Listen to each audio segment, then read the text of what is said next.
Jeffrey's in the kitchen cheating on his diet again when the finance book that he's ordered arrives. I'll just read it later, Jeffrey says. And so he goes back to eating his Cheetos. But there's a problem. There's a problem of such immense magnitude, a terrifying problem. A problem that Jeffrey is totally unprepared for. He eats the last Cheeto. I know what I must do. This is my purpose. This is my mission. And so Jeffrey's in the store buying some more crisps, but his cheeks are red with embarrassment. I'm sorry, sir, your card's been declined. Insufficient funds. That hurts like a knife in the gut. The teenager behind Jeffrey whispers, Brokey. Should have just read the book, Jeffrey. Adonis. Adonis is sat outside of his cage, meditating, when the postman arrives and delivers him the book. Adonis smiles. Wisdom.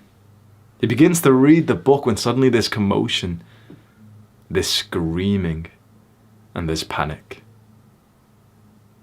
His village is being attacked. With no time to waste, Adonis grabs his spear and he charges straight towards the danger. Whilst all of the members of his tribe are running away, Adonis is running too. But he's doing something odd. He's reading whilst running. And just at that moment, he reads the exact piece of wisdom that he needed. He puts the book down, he aims with his spear and launches it high into the sky. The spear just glistens in the sunlight. It arcs beautifully. And it starts to drop right on track. Adonis's spear impales the pirate. He saved the day. Everyone's wondering how he did this. All he can just think to himself is wisdom with a smile.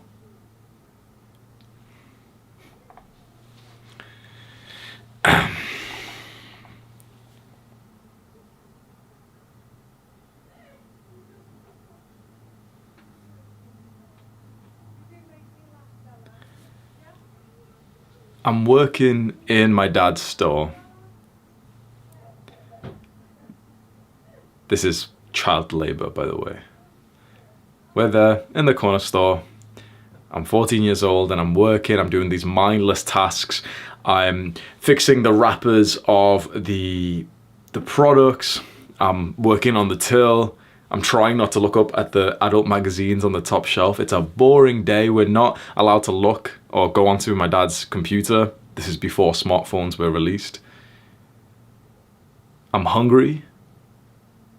I'm allowed to have one packet of crisps, but I have to take them from the best before shelf, which my father still sells, but at a reduced price. It's a very slow day.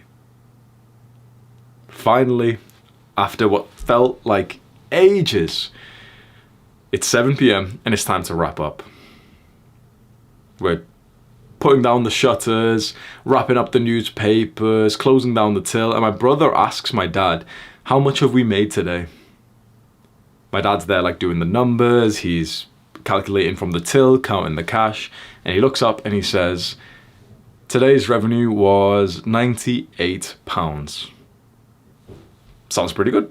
I'm actually kind of impressed. Okay, we made £100 in one day. That's pretty good.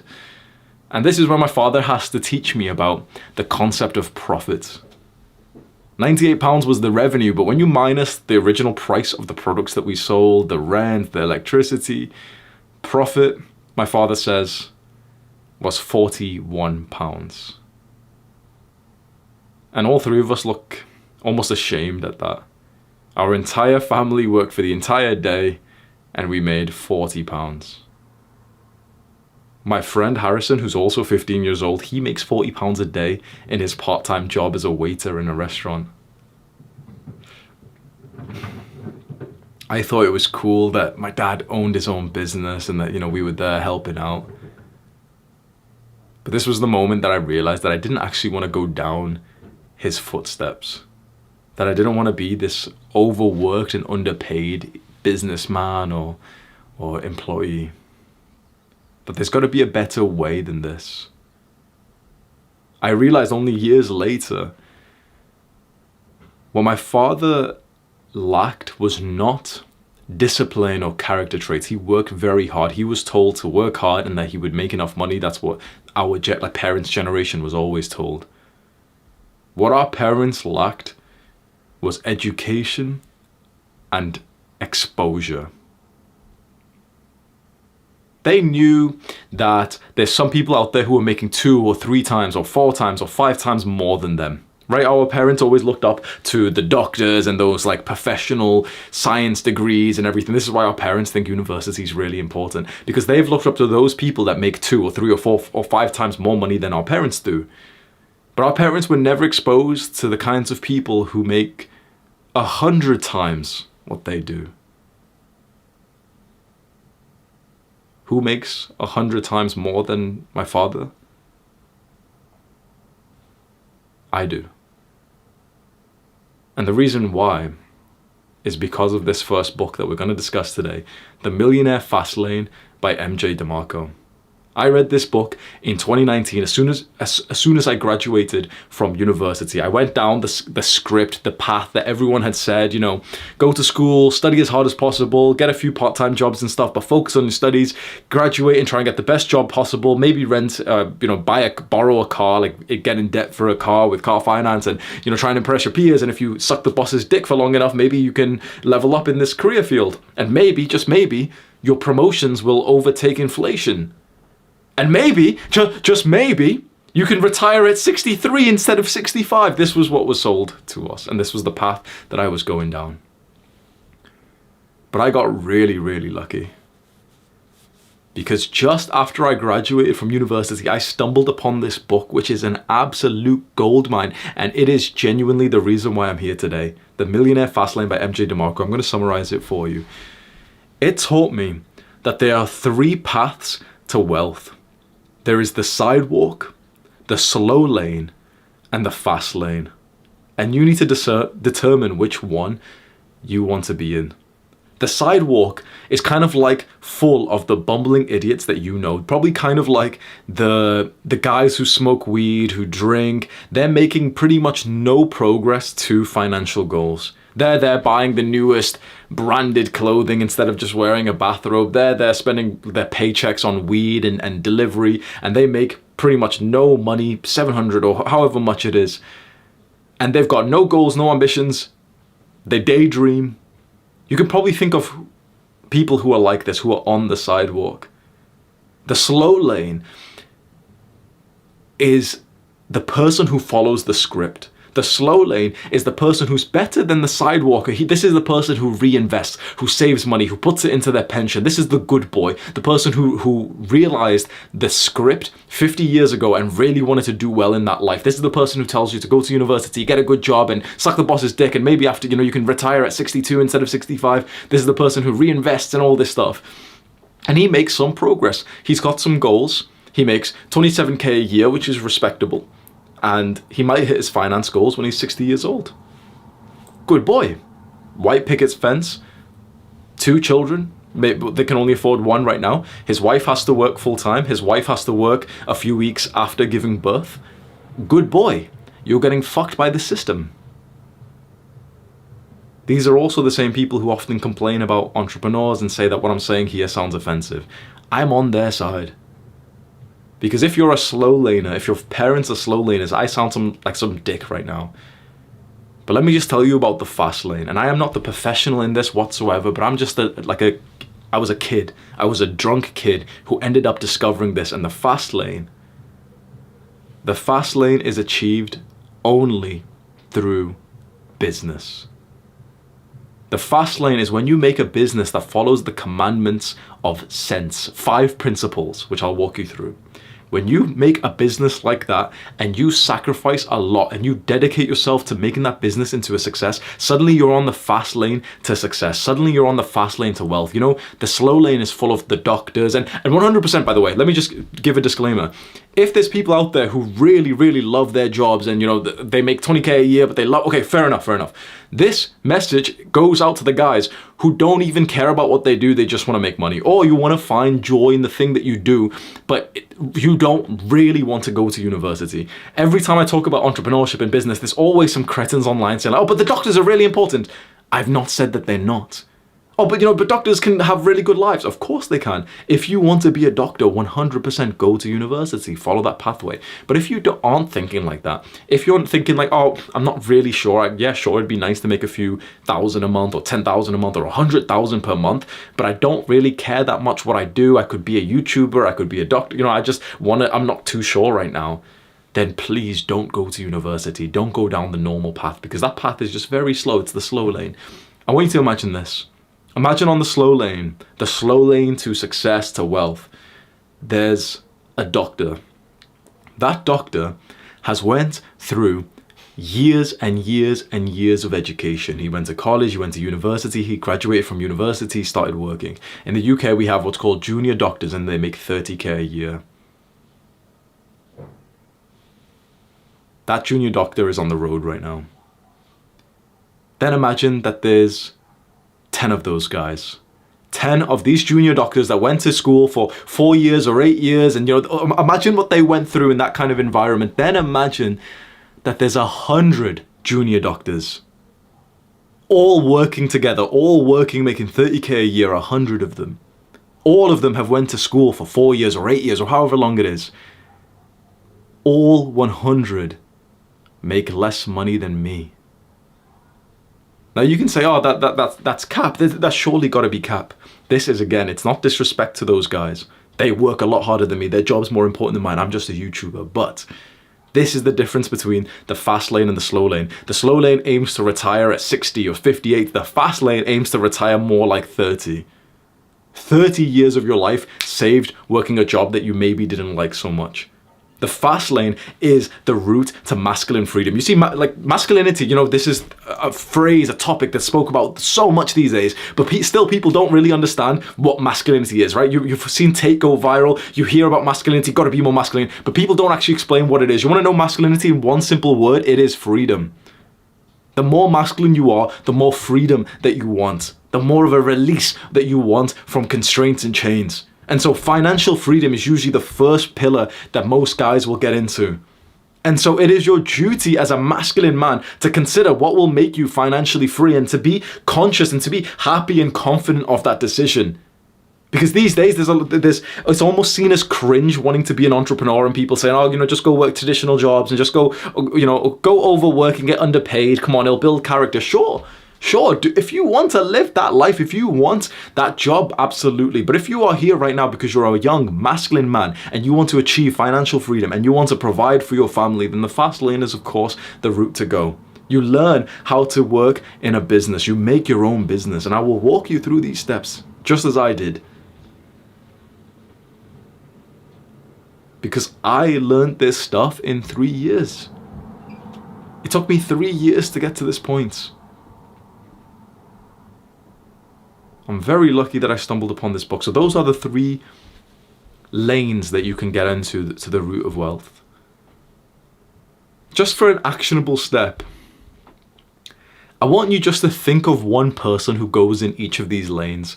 Who is the sidewalker that you know? I can imagine him right now wearing like branded clothing. He's got, you know, that like the fashionable Gucci brand, or, you know, like some, like, he spends quite a lot of money on that. He's got one of the newest iPhones, but he's late on his bills. Maybe he buys weed, or he buys alcohol, or he buys snack stuff that he shouldn't be able to afford. He only does the absolute bare minimum. You can think of who it is, right?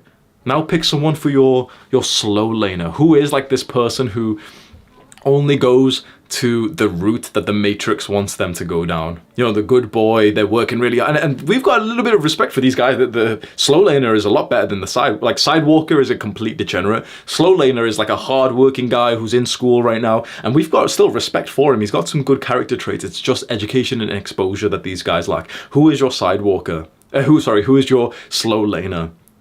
I can imagine, for example, my brother, my father. I can imagine some guys that I went to university with. These are the guys who have listened to the system's message. They just worked as hard as possible, and they went to school or whatever. Do you know any fast laners? What comes to mind for me is Andrew Tate, myself, E-Man, MJ DeMarco himself, the author of this book, Ali Abdaal, Andrew Kirby. I know all these young guys who are literally younger than 30, and they're all millionaires. Now that you have like your characters, your people for each three, and you don't have to say this out loud, you don't have to be this asshole who tells, don't text your friend, oh, by the way, you're the sidewalker, haha, here's Hamza's video. Now that you know which person, just ask yourself truly, which person do you want to be more like when it comes to building wealth? Just choose. So how do you become a fast laner? There's a few principles to the kind of business that you need to build that will make you into a millionaire fast laner. There's 5, and they are sense, control, entry, need, time, and scale. Let me walk you through them. Control is whether or not you have control of the business and also the livelihood of it. If there's something with high control, a business with high control, that means that there's no one entity that can fuck you. If there's a business with low control, that means that there is some kind of entity, company, client who can ruin your life. What do you think YouTube is? Answer this right now. As a YouTuber, do I have high control or low control over my business? High or low? It's low, right? Because YouTube as a company can just ban me, and they've shown that they will do this. So I have low control over my business. That's a bad thing. Then there is entry. Entry refers to how hard it is to enter this business.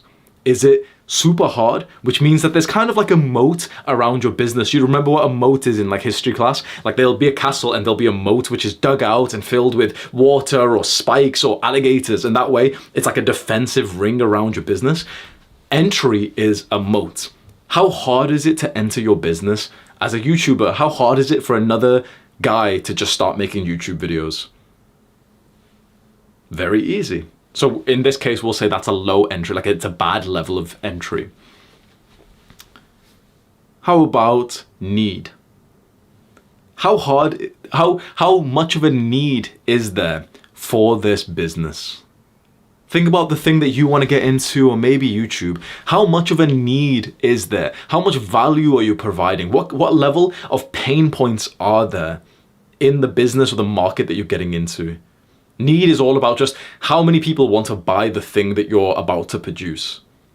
For a YouTuber, it's very mixed. You might think, oh, it's a low need. For example, a doctor, we could say, is a really high need, really in demand. YouTuber, in a weird way, it's a medium to high need because of how much the demand is of people who watch YouTube or content or social media or TikTok, for example. You wouldn't think that a TikToker is needed, but there kind of is because the demand is there. And let's say with YouTube, this advice which I give out is very needed. So I wouldn't say that YouTube is low need, even if it's something that's a little bit pathetic, like an entertainment YouTuber who does these challenges of, like the I tried doing this and Mr. Beast style thing. You can still say that's a high need because people are still watching that, because people need to be entertained. Of course, they should probably get educated instead, but we can say that's relatively high need.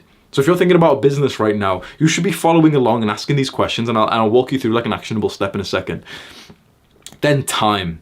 And this is the one that most people actually know about. You want a business that's detached from your time so that your time has leverage. As a YouTuber, do I have a good use of time in this business? Is it detached from my time? Yes, I can make a video, and a video from 2 years ago is still making me money today. Awesome, there's high leverage on my time. For a doctor, for example, does he have high leverage on his time? Not at all. He can only work for 12 hours a day. He can't produce something that kind of does the work for him, whereas the content does, like the video does the work for me. So he's got low usage of his time. And then finally, scale. Can you scale? Can you help or give value to hundreds or thousands or millions of people at once? As a YouTuber, you can. As a doctor, you can't. So these are just some examples. So sense, it's very interesting and it's very worthwhile for you to almost write down, if you wanted to do this, write down the letter CENTS and whatever business model you're thinking, put it against sense. Now, it does not need to be totally that every single one is checked off. For example, as a YouTuber, most of them aren't checked off. But it's just something to guide you into making a business decision. You might be wondering, what is the absolute ideal business with this sense protocol? Is there something that has yes on every single one? And there actually is. And this is probably the business which the most successful, intelligent people are getting into, but it's not one that you could probably get into, right? It's certainly not one that you should be considering as a beginner. When you're making maybe 100,000 per month, you can start to consider this. The business is making your own software. By this, I mean, for example, instead of being a YouTuber, you make YouTube. So this takes like millions of dollars. You've got a team of nerds who you've hired who are making the platform. You're making the next TikTok. You're making the next Uber. These things require a fuck ton of money, right? But for example, let's say software, like you're making your own YouTube. This is what it is. Is there control? Do you have control over the business? Yes, you actually do, because there's no one person who can just shut you down because you're making your own thing. Is there high entry? Do you have a large moat around your business? Is it hard for other people to do the same thing? Yes, of course, because it's super expensive. Is there a need for it? Yes, of course there is, because there's always a need for better technology, better apps. It's very cutthroat, but if you can be a few percentage better than Uber, after 5 years, you will take over and you will have that billion-dollar market share. Is it leveraged on your time? Do you get like more output for your time? Yes, because the software will grow even when you're sleeping. And finally, is it scalable? Can 1 million people use your thing at once? Yes, they can. All 5. But that is super hard to get into. If you're thinking, oh, but I'll do it anyway, do the hard work. No. This isn't something that you can just start as like a beginner. It would be very foolish to have no experience, unless if you are maybe the software developer to begin with. If that's like the skill you've been working on for 5 years, 10 years, then go ahead. If you're more of like a skillless normal guy and you're thinking, okay, which business would make me 5K, 10K? Do not choose something like software. Once you're making 100K or 1 million per month, then you can go and make your own like TikTok or something, but that's a very big goal to move to. That was the Millionaire Fastlane, and it really did change my life. I have a video on my main channel if you want to go search how Andrew Tate got rich, and I did a video, a full length 1.5 hour video with the author of this book on his second book, and I just explained like the principles of this in a way deeper sense, and I told like some good stories. I explained how Andrew Tate may have made some money, and the author MJ DeMarco answered some questions for us, so you can just go search that on my my YouTube channel. About 2 years ago, I'm in my bedroom opening up my laptop, and I'm about to hop onto my first coaching call, which is on an expensive rate. So I've been doing coaching before this for about a year. Coaching is where someone pays you and you just hop on like a video call to answer their questions and to give them advice. And before this point, I had charged literally £1, like $1 per hour. I was charging less than what teenagers in third world countries charge. And here I was on this day about to speak to this client named Ryan, who had paid me £90. Huge.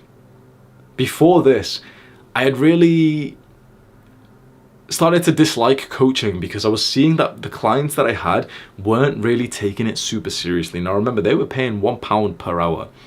And so I'd go onto these calls, pour my life out to these guys and tell them, come on, let's hype up, rise and grind, bro. Let's go do some push-ups and, let's do this. And they just kind of like listen to what I was saying, but they wouldn't make any real progress. And I kept on hearing it, that I've got to increase my prices because that would get people better results. And it made sense. I wanted to increase my prices. I was charging far less than minimum wage, but I was scared. I was terrified. I feared the 14-year-olds on YouTube who might come in and call me a ripoff or a scammer. And so for a very long time, I really underpriced myself.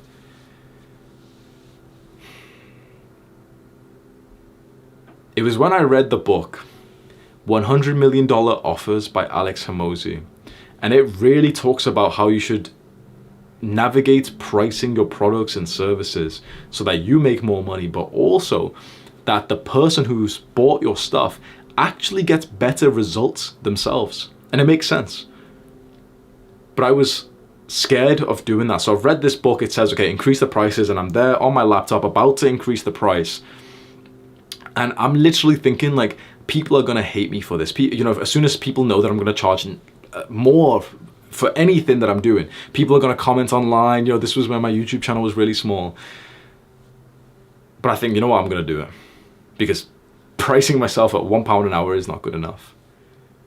And so I put in the biggest number that I can think of. I set my hourly rate to £90 an hour. And someone buys on the same day, and this was Ryan. And so I'm about to hop onto this call with Ryan, thinking that he's some like rich guy or something.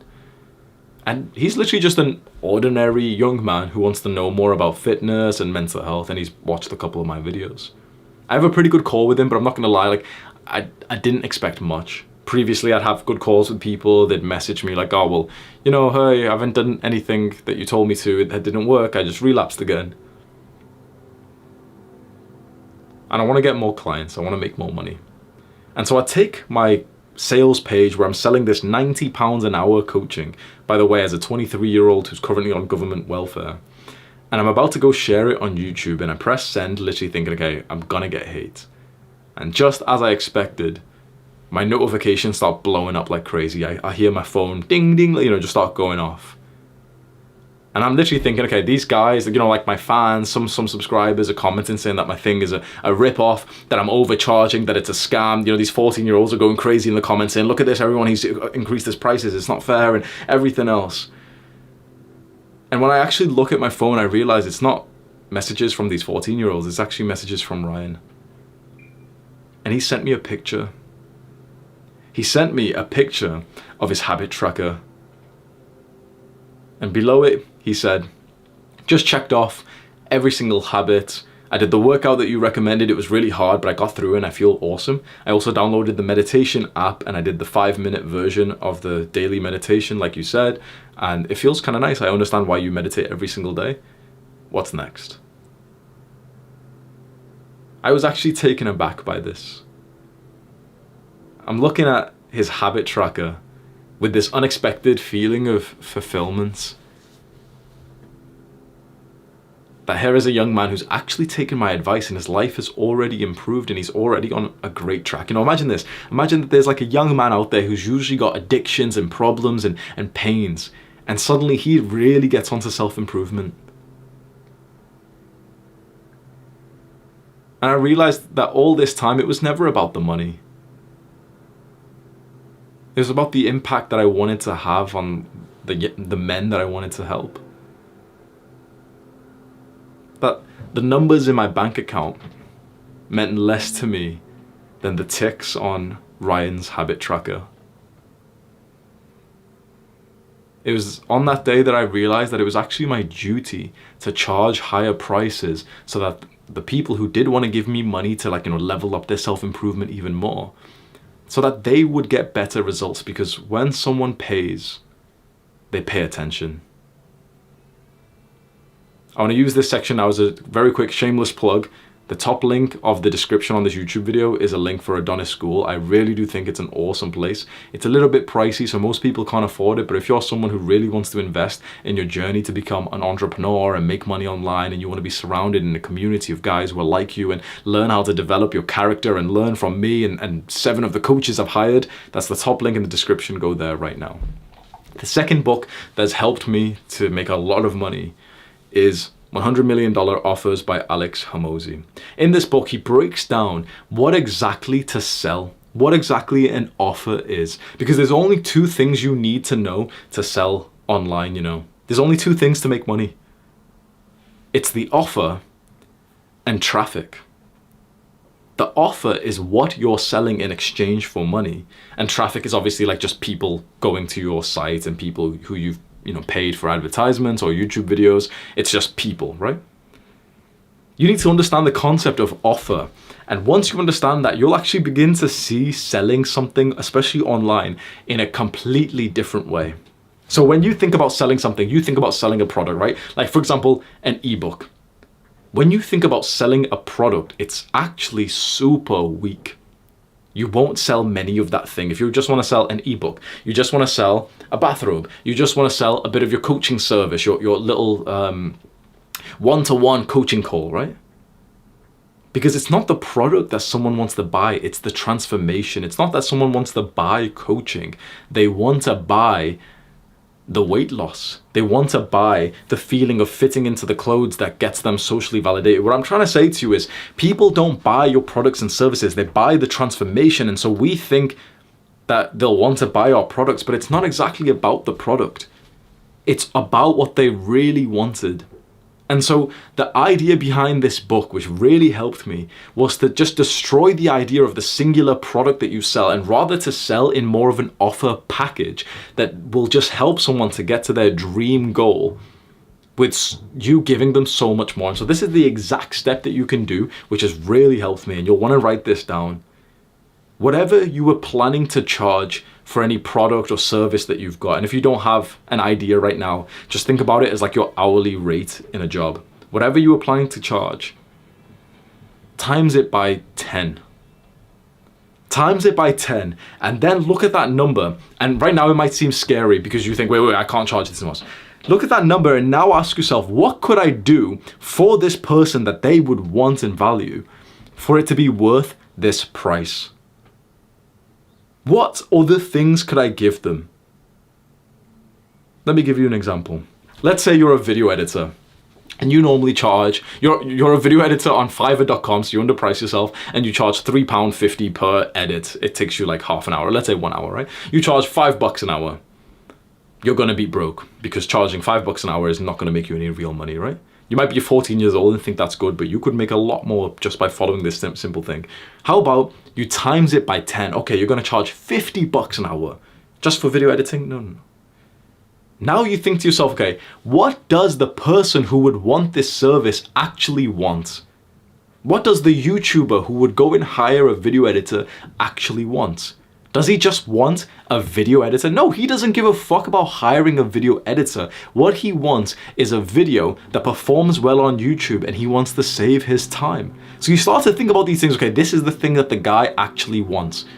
Then you start to think, okay, what are 20, 50 things extra that I could give him, that I could do for him, that would help him in his goal? So you start to think, okay, well, I can edit his video, but you know what? I'm gonna tell him, I will, if you give me permission on your YouTube thing, I will log on to YouTube, I will upload it for you, I'll put the right title, description, text, I'll even make the thumbnail for you, and I'll schedule it at peak times for you, so you literally don't have to do anything. That's awesome. Now imagine the difference between this. This is the video editor who charges $5 an hour, and no one respects him. And this is the guy who's charging $50, but he's saying, okay, I will do all these other things that will save you time. Which one, and as a YouTuber myself, which one am I gonna hire? This guy automatically, because he's put such a low price, I'm gonna think he's shit. That's just the truth of it. I'm gonna think this guy's skill is fucking trash. If he's charging $5 an hour, this guy charges more than everyone else, and he's put a massive list. I know you're a YouTuber who wants to save his time, and so these are the extra things I will do for you. I'll even make the thumbnail, I'll make it a high click-through rate, I'll do the titles, everything, I'll do it all, so you don't even have to like log on to YouTube anymore, and you can focus on creating videos. Imagine how much more money this guy would make, and he's charging 10 times more. Think about the power of that. He's just added to his skill set. He's charging more, which means that he's gonna attract wealthier clients who can spend more money. Usually, like, this is just the truth, what we just learned in the story with Ryan. When someone pays more, they start paying attention. People who have got more money are always just better people to deal with. It's just the truth. It's just the truth. You can say that I'm being hurtful or something. When you're selling to someone who's richer, they are almost always better customers than selling to someone who's broke. The guy who prices his video editing for $5 is only going to get shit clients. But the guy who, for example, says he'll edit the video and do all this for $50 or for $500, who can afford that? The top tier YouTubers who are actually successful. And so you start networking with these big dogs. So this is something that a lot of guys have a huge limiting belief about. You're thinking, well, I can't charge that much because of this. Hamza told me that, 10 times more, but I can't because of this. You think that there's a special reason that you can't do this. Maybe you're young and thinking, oh, but people don't have that much money. That's one of the limiting beliefs I've always heard. And I always say to that, bro, you're 14. Most of your friends have got AirPods. Most of your friends have got $100 shoes. So shut the fuck up that, oh, but I'm only 14, it's too cheap. Oh, but you know, I'm in India. First of all, bro, you're selling to people worldwide. And second of all, have some fucking respect for yourself. Like, stop belittling your own country and your origins. Oh, but I'm in India and, you know, people don't make that much money. There's billionaires in India. How the fuck do you think you're going to sell to them if you're pricing your shit at $1 per hour? What do you think the billionaires and the multi-millionaires in India are buying from? They're not buying from little peasants who are charging $1 an hour. They're buying from a guy who had the confidence, the audacity to charge $100 an hour. So why would you not put yourself in that position? I speak to young men every single day in Adonis school about this because they don't want to price their things high enough. And I shout at them and I tell them, okay, price it like this. I'm telling you, I've already done all the split tests. I've already got all the data. Here is the data. It's better if you price your product at this much, like $500. And still I'll see guys come in like, oh, no, I've only put it at 99 because I'm really young. It's like, what the fuck? The whole point is that you listen to the guy who's got years of experience in business. Every guy who's in business will tell you the exact same thing. Don't undercharge yourself. It's something that every single businessman has done. When you undercharge yourself, you get the worst clients. They put in less work. You care about them less. You give them a worse service and your self-image is lowered because you're a $5 an hour kind of guy or a $25 an hour kind of guy. Guess how much my hourly rate is? It doesn't even have a number because it's too absurd for me to write it down anywhere. It's literally too expensive for me to sell an hour of my time these days. If I was going to give you a random number which you think would be stupid to say, it'd be about $10,000 for an hour of my time. If a businessman wanted me to hop on a call with him and give him YouTube advice for an hour, I would probably charge about 10K. And you're thinking, oh, well, no one would pay that. I'm here on your side trying to help you to make more money. And you're fighting against your own success by saying, no, but Hamza, I can't charge that much because I've got a really small penis. You know, no, here, Hamza, here's 7 reasons why I'm not that good.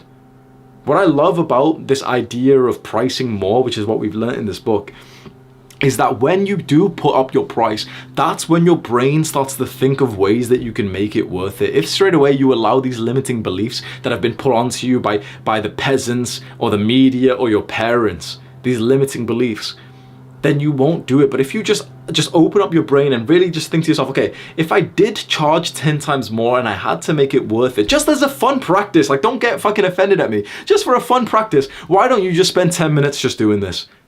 As an actionable step, like why don't you just think about how much you're getting paid right now, whether it's a business or maybe it's like, you know, being an employee. If you've never really made money before, then you could maybe choose the minimum wage for your age in your country. So in the UK, it's, you know, it's £7 an hour. And you could think to yourself, okay, how could I be worth £70 for an hour of my time? What could I do? And for what kind of person? For me, let's say I've told you my hourly rate would be 10K.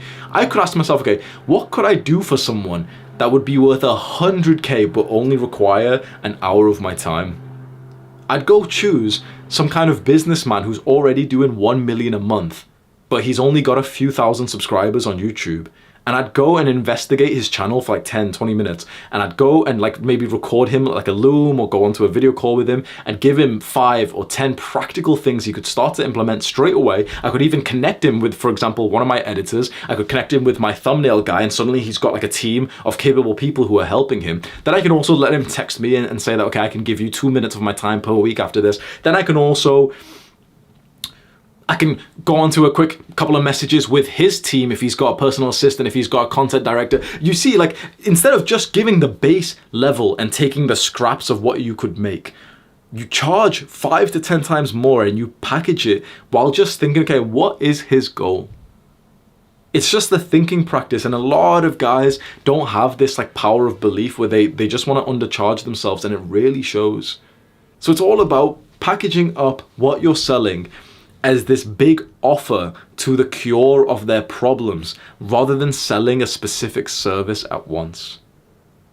And that idea changed my life because instead of, for example, selling a course, I put 7 courses inside of a private community where people can speak to me and they can also get 10 calls a week, live calls a week with sleep experts and testosterone coaches and a Buddhist monk to teach you about dopamine detox and meditation, and calls with me and a call with this guy who's really good at the way of the superior man so he can help you with finding your purpose, then affiliate marketing call. Like, I've put all of that together rather than just being like, oh, I'll go onto a call with you, or rather than it being, okay, you can buy this course. It's this entire package is what I sell. So if you want to be an entrepreneur, you get 10 things that would help you when you buy my program. And that's why I charge 10 times more than, for example, Andrew Tate's program. Because we have the same offer, but I charge 10 times more than his. Give me a year and see how many people have joined mine, because I will be making a lot of money from this. And there is one final book that has really helped me to make a huge amount of money.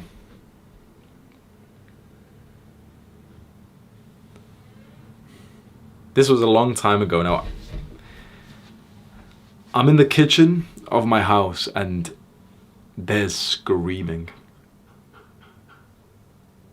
I turn and see my mother, and she's screaming, she's yelling, she's ranting, she's so angry. I can't believe this has happened.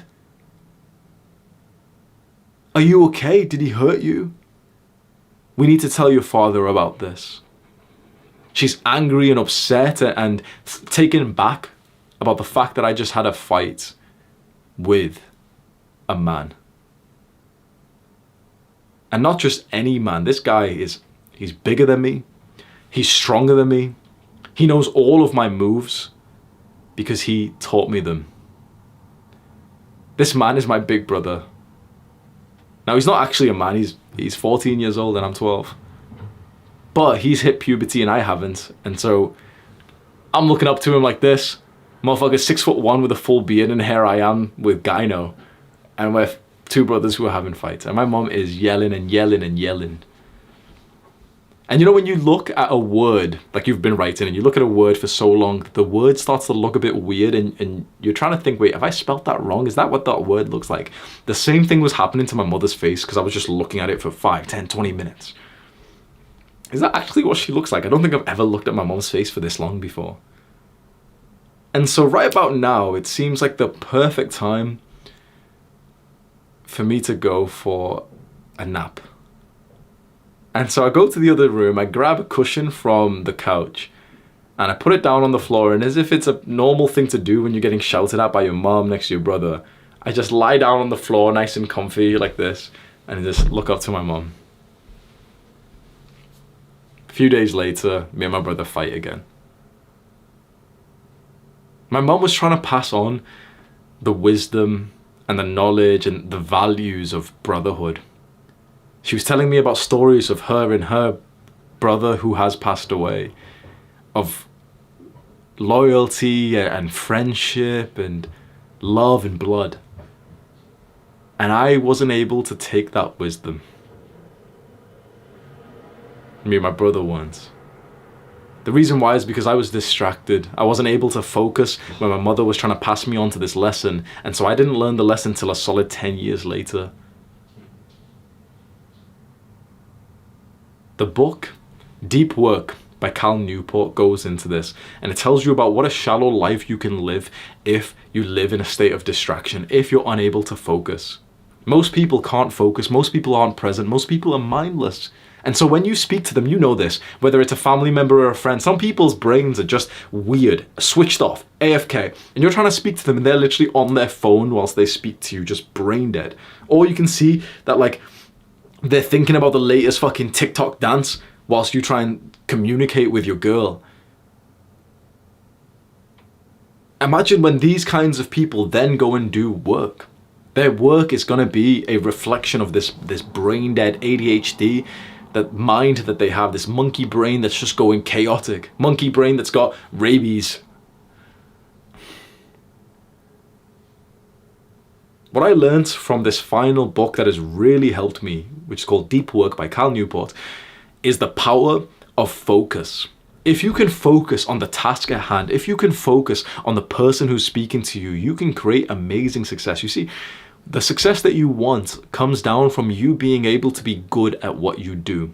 Whether it's, for example, being totally present and loving in a conversation with your lady, or it's to be super focused in a flow state whilst you work. As I say these words to you, there are absolutely zero thoughts in my mind, and there hasn't been for the last hour or so. I don't know if you believe me or not, but there is literally zero thoughts in my mind. And I bet you're probably thinking that might be kind of nice to experience. Imagine if there was zero thoughts in your mind whilst you work, and so all you were focused on, you were in a flow state of just completing the task to the best of your ability. This is what athletes call being in the zone. You know, you always hear of athletes giving interviews, and they always say something like, oh, but I just get into the zone and then I don't think anything. The zone is like being in a flow state. It's a place where you will act to the best of your abilities compared to your brain just piping up. You know that time when you've been trying to read a book and you keep having to reread the same paragraph or sentence because your brain just thinks about something else? That's the exact opposite of this. Now imagine living life like that. Imagine having sex with your brain like that. Do you think you're going to be uniting with your lover? Imagine the last conversation you're ever going to have with your mother while she's on her deathbed.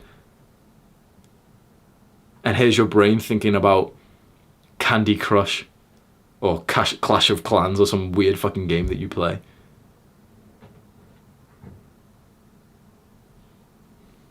Imagine how much of life you're missing out because of a brain that just won't shut the fuck up. I took this to an extreme level. I learned the principles of being able to focus without distractions. And I did a complete 180. You know, for most of my life, I'm not even embarrassed to say this, for most of my life, I couldn't even read. I genuinely couldn't read. Of course, I can read English, but I literally would get one or two sentences in and I'd need to just stop and my brain would just go weird and I'd be thinking about something else and I'd try and reread the same sentence again and again. Or when it came to school or university, or you're trying to build my business 3-4 years ago, I'd literally just be there in front of the computer and my brain would get distracted and I'd click away and then I'd get a notification that I message someone, then I'd literally go and take weed breaks. I'm sat there trying to learn how to meditate for the first time in my life. I download the app and I'm testing it. Okay, 3 minutes is the smallest time. I put the 3-minute one on. Eyes closed, trying to do it, feeling a bit like weird and uncomfortable. And it's just so slow. Take a deep breath and, do this. It's so slow and so boring and I can't stay focused. And I check how long I've been meditating for and it was 45 seconds. And then I take a break from meditation and go and smoke weed. I couldn't even meditate for 3 minutes straight without smoking weed as a nice little break or treat in the middle.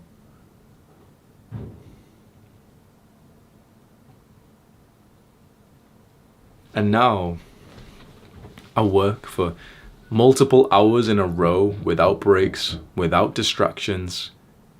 There's someone who's just knocked on the door. I don't know if you heard that, the doorbell. And of course, I can acknowledge the distraction. There is someone outside of my house right now. I'm hoping that my parents will open the door. Otherwise, I might need to go run down and see if Amazon's got my parcels. But my brain isn't actually distracted. There isn't deep thoughts in my brain, and I'm still able to speak to you the exact same way as I was 2 minutes ago. You can see that I have not lost any level of focus. Think about it. I am speaking right now to how many people? 200,000, 300,000, and I have still not lost my focus. How did I get here from a guy who couldn't even meditate for more than 46 seconds straight?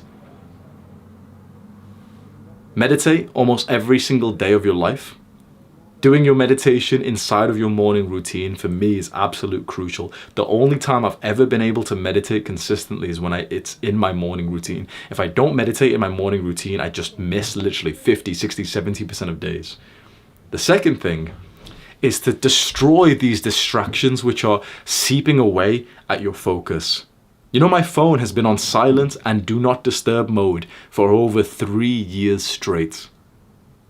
Think about that. My phone has been on silent and do not disturb for over 3 years. If I get a new phone, it's automatically, I'll put it in that setting and it just does not come off that. For the last few months, my phone has been on airplane mode when I'm not using it. This video is 54 minutes long. I promise I wasn't thinking this. Do you want to see right now if my phone is on airplane mode? I don't know. Is it? Sometimes I turn the internet on, and it is. The internet is on as well, fair enough. I didn't turn the internet off before, but it's still on like the airplane mode there. Usually what I do is it's on airplane mode and I turn the internet on to use it, then I turn the internet off. Sometimes I kind of forget to turn the internet on. So I've got like a 50-50 bit of success there, so. Another thing that I've done, I've went on my phone. If you go onto general notifications, I went through every single app and turned it off. You know, the notifications. And also this, a lot of phones have this these days, where if you press the screen lights up, or if there's a notification, the screen lights up, or if you just even, like, this is called Rise to Wake, if you just pick up your phone, the screen lights up. My phone does not light up for anything. I have to manually press the power button for it to turn on, and there's no emoji, there's no notifications there. I don't get notifications, so that this way my phone is quiet, there's no disruption to my focus. And I'm being challenged right now. The door has rang 3 times in the last 10 minutes, and I'm still able to speak to you exactly the same. This is a skill and asset that I have literally trained so that I can stay focused. Imagine if my focus went away 10 minutes ago. Imagine if I was there like, oh, goodies, you know, Amazon parcels come, I wonder what it is. Imagine if my phone went off whilst I was recording this and I was like, oh, well, you know, the editor will clip this bit out. What's going to happen here? And my brain starts thinking of something else. What's the Amazon parcel? I don't know what it is. I don't know who's outside. I'm assuming it's Amazon because they usually come at this time, but I don't know. What I'm trying to say is that you must set up this distraction-free lifestyle so that you can focus. You don't want anything else in your peripheral vision. You don't want any sounds to pop up. You don't want to be working and then your phone goes off. To me, that's disrespectful.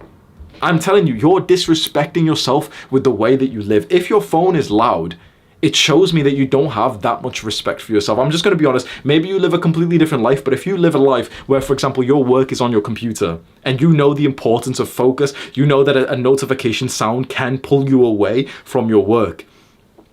If your phone is still on loud mode, if your phone's notifications aren't turned off for any limiting belief, it shows me you don't respect yourself that much. Now, if you want to respect yourself more, then here's the actionable step. Go onto your phone right now. I'll do this with you. Go onto your phone right now, go to the general, or the settings, and go to general. And there's a notification. You got on iPhone, you can just search it, or it's right there at the main page. There, click on notifications. And all these apps, you can turn them off. Every single one that gives you notifications, Instagram, Spotify, bank account, WhatsApp. If someone texts me, I don't see it until I click on like the actual texting app. WhatsApp, for example. I don't see the notification. I don't see it. It doesn't pop up in my screen. It doesn't make a sound or anything. Now you might be thinking, wait, but you'll be replying to people slower. What if there's an emergency? Emergencies, you depend if you are the first protocol for someone to message you. If, for example, you've got a son and you need to reply really fast just in cases, fair enough. But what I will tell you is there's been no emergencies in the last 4 years, 3 years. There's been none. What if someone texts you and you don't reply fast enough? Bro, what if you do reply fast enough? What if you do reply fast enough and now you're living this kind of life where you are this guy who replies quickly? Where you're this guy who will interrupt your deep work, your focused work, just to quickly reply back to someone because of insecurity. Because that's what it is, right? It's insecurity. When you feel secure of yourself, you don't worry, oh man, you know, what if someone gets upset that I didn't reply fast enough? You literally think in a non-disrespectful way, fuck them. If there's anyone in my list who gets offended that the fact that I've replied slowly, fuck them. Because this is the priority. My growth, my focus, my mental health is the priority. I think this needs to be normalized. Now, I seem like an asshole for saying this, and people might be watching thinking, oh, but you know, your friends should be really important, but what if your family messages you? They can wait. This video will be done in 10 minutes and I can check my messages then. Why would I interrupt my potential for the gift that I could give to the world with my work? You know, your work is like the vessel for your contribution for humanity. Why would you sacrifice the quality of that with these routine distractions? So for this actionable step, there's multiple things you can do for your phone that will destroy it as a source of distraction. Number one, literally just put it on silent mode. This is good for you. I know it can seem a bit scary because the first time I was considering this, I was thinking, wait, what if I'm slow to reply? What if like a girl messages me and I don't see it till the next day and I don't end up fucking? Bro, who cares? What if you do see it? What if you do go and waste your life? And what if you literally achieve 60% of your potential?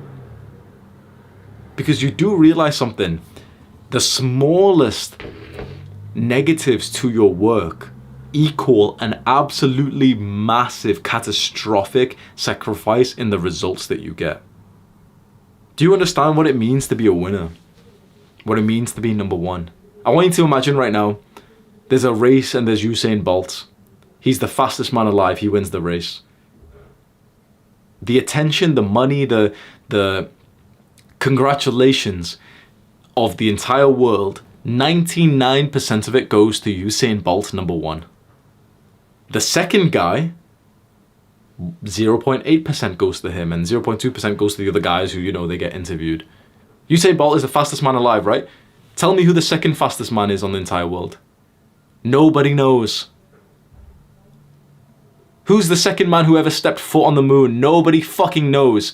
The first person, the winner, the number one, he gets the magnitude of results. And the guy who's second place, by the way, second place does not mean he's significantly worse. Second place usually literally means like 0.8 seconds slower, right?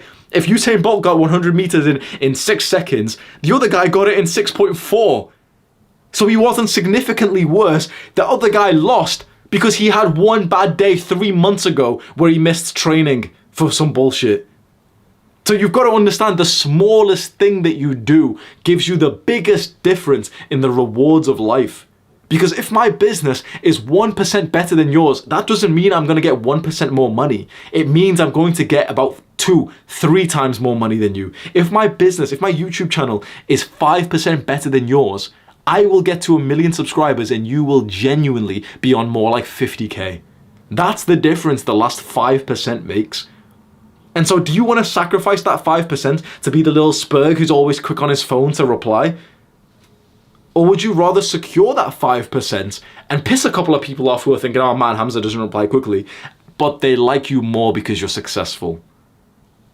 Because when you're the winner, everyone sticks around anyway, even if you take a while to reply, and soon people kind of like respect it about yourself. Right now, if you do this, people won't respect it in you because you're still a loser. Let's be honest, you're not like the winner, or you know, your business isn't making us fuck ton of money or anything, right? So when you first start to implement these practices, and you start to detach away from your phone and stay more focused on your work and routinely go hours without checking your phone, which for some people, they don't even believe that's a possibility. I check my phone about 5 times a day. I genuinely sometimes don't check my phone till about 2 p.m. I hope that you can believe this. There'll be some guys who are watching this sure that I'm lying or exaggerating. You can get to a point in life where this is absolutely normal. There'll be some productive guys who know that, yeah, that's not even special. It's, yeah, whatever. There's a lot of guys and young girls as well who wouldn't believe this. This is the difference between you securing that extra 5% of your potential, and that 5% genuinely equals more like making an extra few $100,000 per year. It means you being better than the competition, which is huge. It's all in that last 5%, and this is where that focus comes in. This is where that text that distracts you from your practice is unacceptable. You are watching videos like this because you want to be a winner. You don't want to be a normal person, bro. Do you think top tier athletes have their phone on loud when they're trying to practice? Do you think they take little phone breaks, or do you think they try their absolute best to get into the state of flow, to get into the zone? Do you think, imagine a power lifter, he's about to go hit the deadlift competition. Do you think he's there checking Twitter quickly? Oh, what's Tate said on Twitter? What's happening with the case? Do you think he's thinking that? Or do you think it for the last 10 minutes, he's has his phone, like he's got his music on, for example, and he's literally just tuning into it, getting into the flow state? This is what you see with every top performer. Now, you might not want to get to this world-class level, fair enough, because you've got to sacrifice a lot for that. But you can see what the best guys are doing, and maybe you want to model some of those things. The other thing you can do is turn your phone on grayscale. You can literally just go to the settings, search for grayscale. It's usually in the accessibility section, and that will make your phone black and white. That will always serve as a reminder for you to take a little bit less time on your phone. The idea behind this book, which really helped me, was to prioritize your focus in your work and to just push off all of these distractions as if it is your duty as a man to really be focused. That's the concept of deep work. It's where you set the task and you just do the task without any micro change in the middle. So that means if I was gonna do this video, I wouldn't pause it to go do something else for a couple of minutes. That would seem ridiculous. Like, I'm lucky that as a YouTuber, it's something so clear that I wouldn't just like pause this video for no reason. But most people do that with their work. When you've got some homework or you've got something on the computer and you're kind of doing this task right now, but then you check Discord, then you check your messages, then you open Discord and the noise pops up, then you check it quickly because you're a Jeffrey and you can't control your brain when you get a notification. You listen to music at the same time. These are all things that are sapping your potential. Why don't you, when you're working on a task, you just work on that task? And then when the task is done, go and check all the messages, go and listen to the music, go on, reply to your Discord friends, absolutely fine. But when you're doing the task, you focus on the task. Every guy knows this. When you go into the gym, those days when you don't even check your phone and you're just there with the hoodie up, you get the best fucking workout that you've had in a while. But those days that you're there and you're texting a few people and everything, and you're like, oh, well, I'm on a rest break anyway. I've got 90 seconds, so I may as well just check your phone. Those times, it's so weird because you would assume that texting doesn't change your focus in the gym, but it actually does. Guys know this. You never hit a PR when you've just had a set, when you've just been texting. You hit the PR when you literally don't even touch your phone, your hood's up, you've got music playing, and you're literally just there like a psychopath, just waiting for the next set. Every fucking guy who goes to the gym knows this, because this is your focus. Why would you sap your potential as a man for this accomplishment, this beauty that you could create and you could contribute to the world just to quickly check your messages? It's an addiction and it's weakness. I hope that by now you agree with this, but if you do, you need to follow this actionable step. You need to go and use this immediately. Like right now, grab your phone, put it on silent, turn off the notification. When you're doing a task, the idea is that you just focus on that one task. You try not to even move your eyes onto anything else, because I'm looking at you right now. If I start to kind of, get a bit bored and I look around the room and I see that book over there, then I see my passport, then I see my phone, then I see that other book, then I see the pieces of like paper and plaques on my wall, and I see my journal. Imagine how many extra thoughts my brain would start to think about. That book, something I learned there, my passport, where should I go to next? My phone, maybe, Andrew sent me a message. The idea is, if you can do this, this is one final quick tip that I found, which is quite autistic. Specifically, don't move your eyes off the task, off the screen. Like athletes say this, keep your eyes on the ball. This helps you stay focused. If, for example, you're usually working on your computer, try for your eyes to not move away from your computer for literally 1 to 2 hours. You literally just look there. You don't even move your eyes slightly to the phone or anything. I keep my water bottles in the exact same place, so I can literally be focused on work and I can grab water without even looking for it and start drinking it while still like looking at the screen. This seems autistic, it seems stupid, it seems like, an exaggeration. It's working for me. See those plaques, bro? You want them, don't you? There's a lot of guys, YouTube's the most in-demand, most competitive job in the entire world. How do you think I got here as a guy 3 years ago whose brain didn't work when he was trying to read?